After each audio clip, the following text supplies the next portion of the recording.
Mac, heads up. Bobcat's on the move. That's fine, thanks, Andy. Hey, Kate, bear with me. It's gonna get a little noisy here. We gotta clear out some minds. Take your time. Just let me know when you can talk.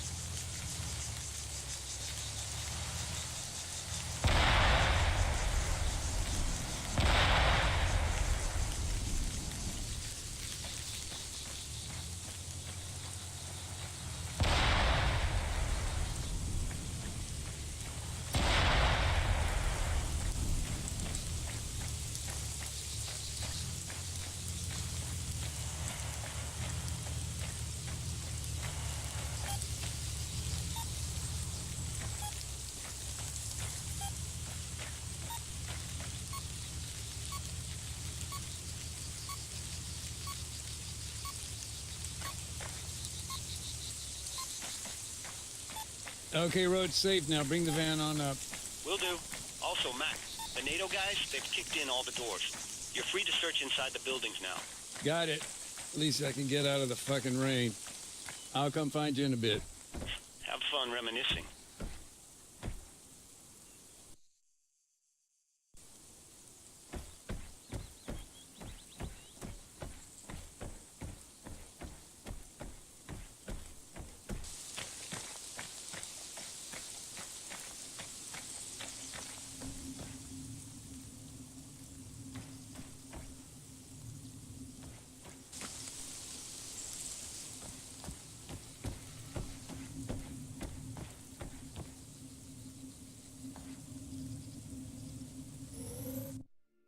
Whole families, you know?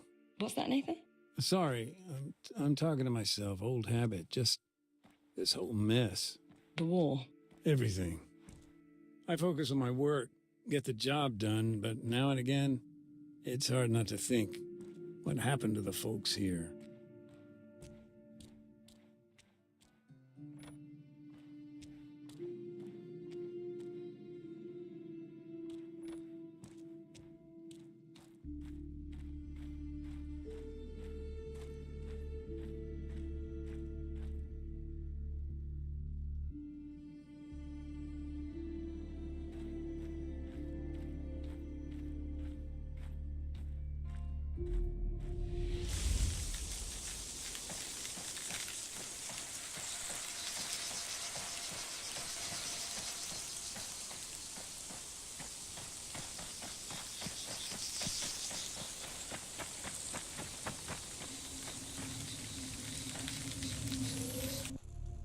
Hey, quick tidbit for you. Oreo Castro means beautiful castle in the local lingo. Oh, I didn't know that. Do you speak the language? Not so much, only with the older generation. Not a problem now, though. Oh? Well, Oreo Castro's pretty much a ghost town. Nothing here but remnants of war and a couple of goats. And they aren't exactly great conversationalists. Where are you now? Who, me? I'm exploring. I can hear an echo. Yeah, I'm in what used to be the mayor's place, actually. At least it was before the government forces took it over. Morning. You been in? Kidding me? Ain't going in there, man. That shit's all yours. Tell me more about Staff Sergeant Adams. You met him on a previous deployment. That must have been in Generous, right? No, actually, this was after I'd left the military. Previous deployment with IDAP. Pakistan. It must have been, God, 15 years ago? I think. Feels like another lifetime.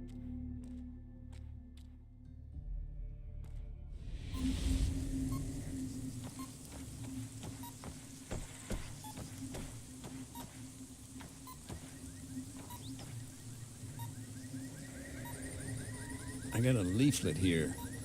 The Army must have scattered thousands of these. Propaganda. Something like that. This one says, there's still time to surrender. Maybe a bad choice of words, considering.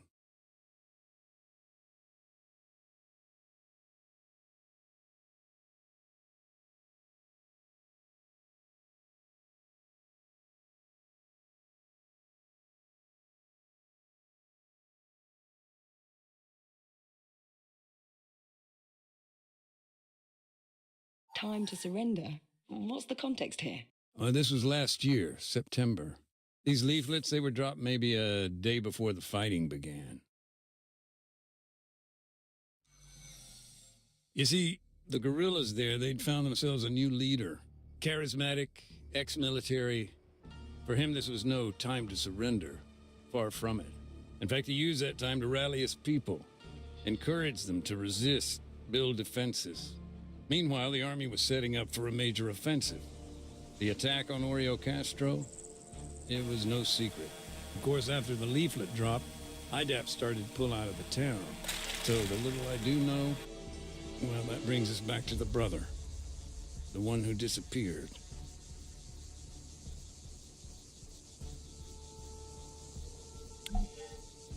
His name was Alexis. He volunteered to build a barricade. Town was his home, after all.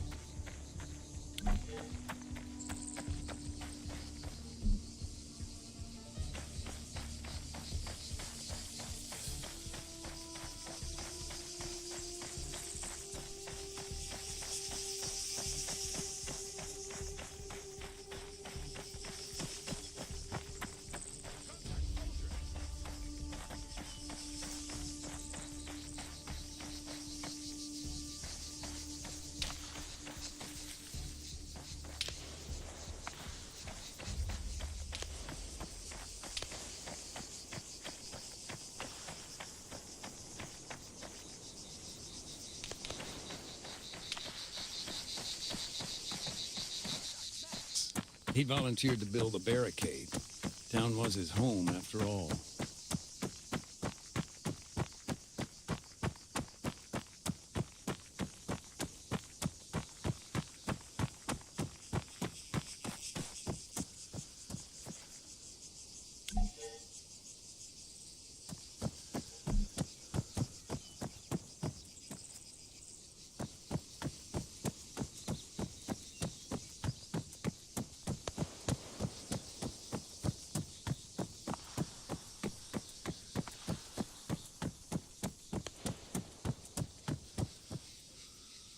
IDAP's neutrality was one thing, but the situation they faced was quite another. You mean to say even your own vehicles were commandeered? Nothing like fighting man and feet.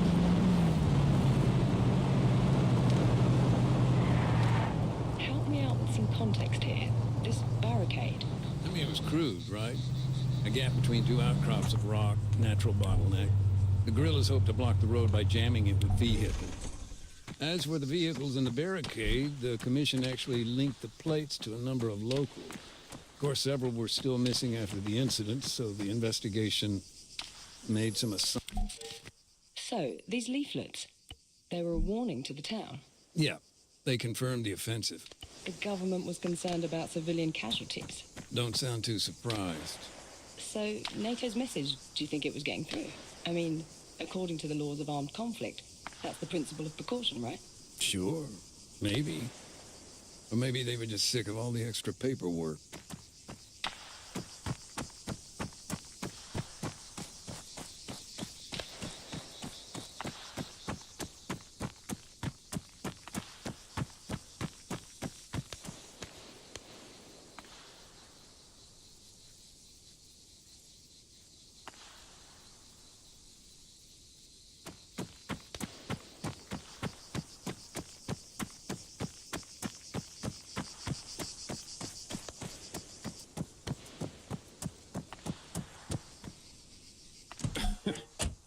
Sorry, I shouldn't laugh.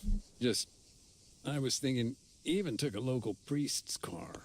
I remember I was talking to Father Georgiopoulos, and he was actually very good about the whole thing. How so?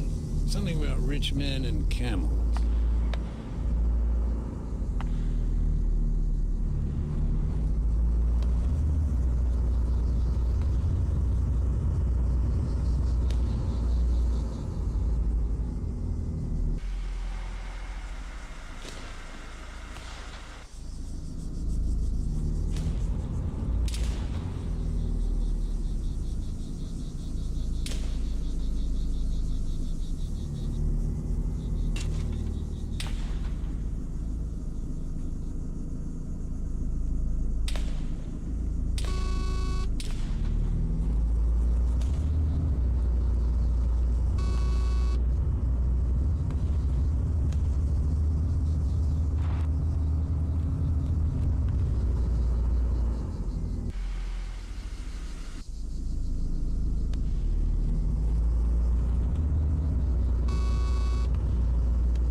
through the brother.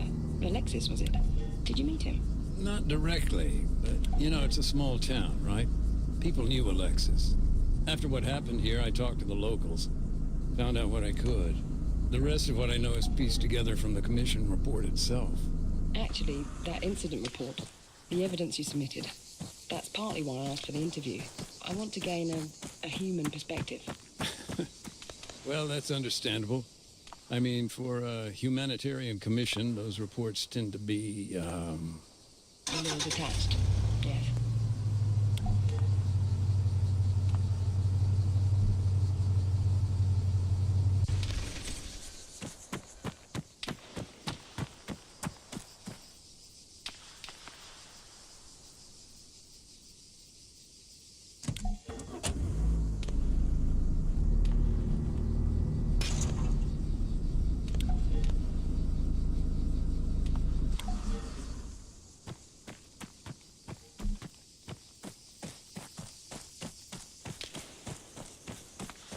By that point, the guerrillas were short on vehicles, damaged, destroyed, or otherwise. They had to improvise.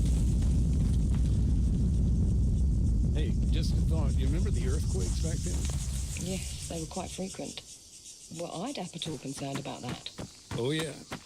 Any kind of disaster relief on top of what we were dealing with, it would have just about finished itself completely.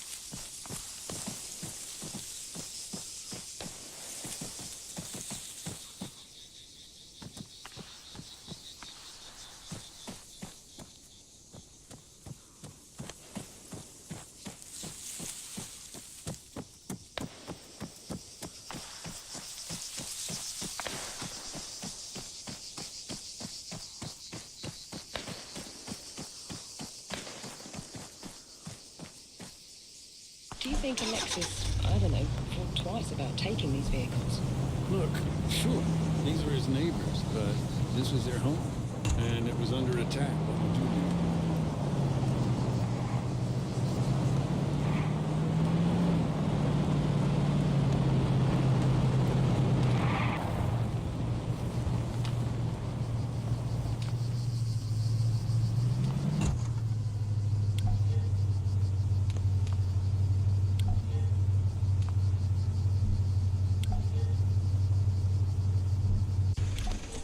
After Alexis built the barricade, what then? Did he stay inside the town? No, that's where the story gets more complicated. The barricade itself was later chained up and set on fire by someone else. I don't know quite who. Alexis, he headed west to lay mines.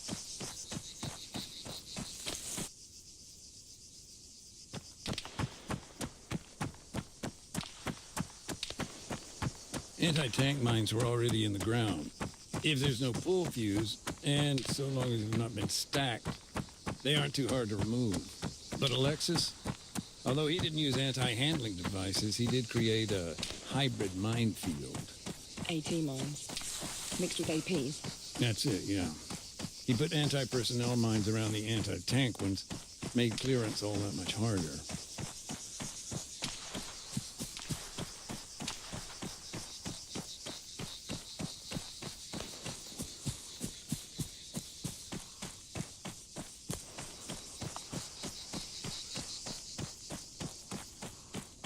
These mines, how did they get hold of them?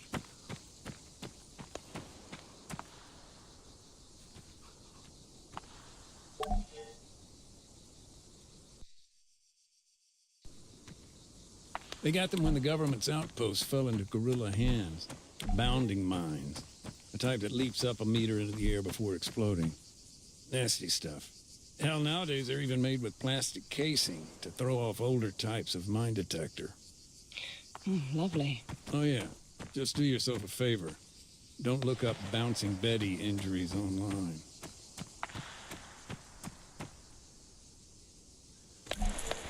It was important for Alexis to place his mines near the anti-tank ones.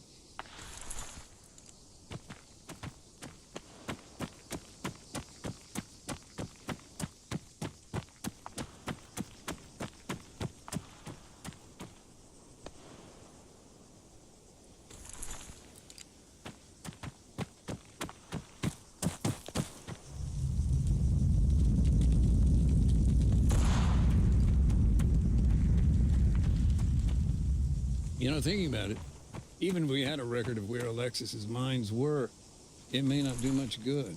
No? I thought minefield maps were a key part of your work. Most folks don't realize, but landmines, they don't stay put. Heavy rain, landslides, keeping the map current ain't so simple. And with all the earthquakes in this region, there's little chance they'd all be... And did he? Place them correctly, I mean. No, not really. I mean, Alexis had basic training, but I'm more impressed he didn't blow himself up, really. So, moving on, where did Alexis go next? He took a quad bike up to the castle behind the town.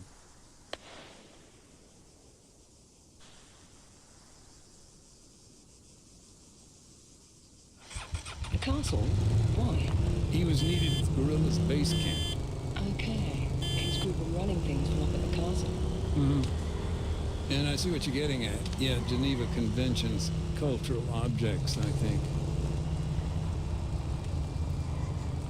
The barricade. There wasn't any way around it then? From the road? No, well, not unless you cut through the compound.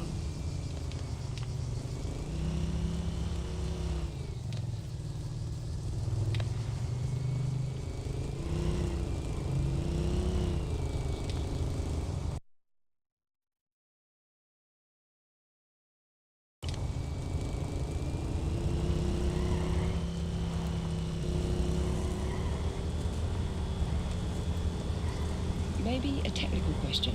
Go ahead. In these situations, do those involved commonly record the locations of minefields? That's a tough one. Take this situation, for example. I'm convinced Alexis would have made a record. It's his home, after all. But do we have access to that information? No. And that's the problem. Things, information, people, landmines, they get lost in the fog of war. But that's the thing about landmines. Lost or not, they stick around. They wait to be found.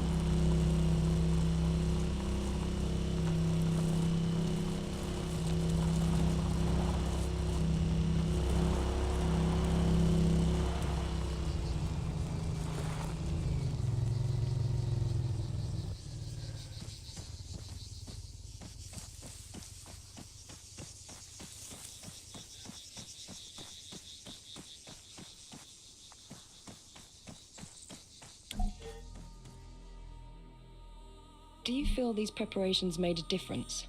In the short term, I do, yeah. The barricade held. The government's tanks were knocked out on the road. And in the long term? I'd go on, but as you may have heard, it's getting kind of loud here. By the sounds of it, you've got your hands full. This'll only take a minute. Be right back.